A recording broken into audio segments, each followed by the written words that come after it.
Hey guys, in this video I will show you how you can connect OneDrive to ChatGPT very easy.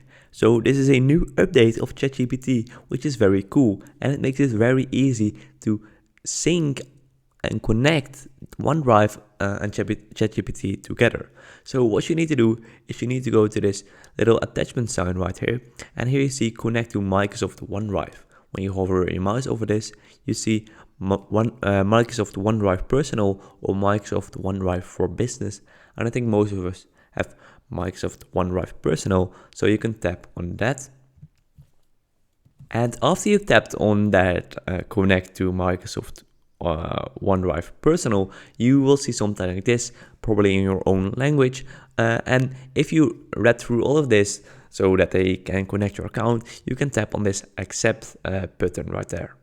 And right now, OneDrive as well as ChatGPT are connected with each other. You will see a message, your account is synchronized or something like that. And now you can just select any file you would like to add within ChatGPT. And you can ask any questions about that file. Oh, that's a bird flying. Oh my god.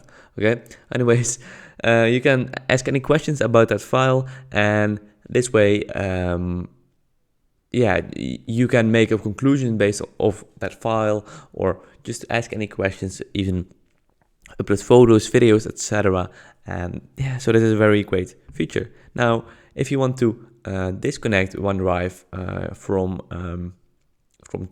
being synchronized with ChatGPT, that is very easy as well. What you need to do is you need to tap on your name icon right there, then tap on settings, then go to connected apps, and then you see Microsoft OneDrive Personal, and you can disconnect that. Very easy. Just tap on this, and right now it is disconnected. It is that easy, as you can see. So I hope this video was helpful.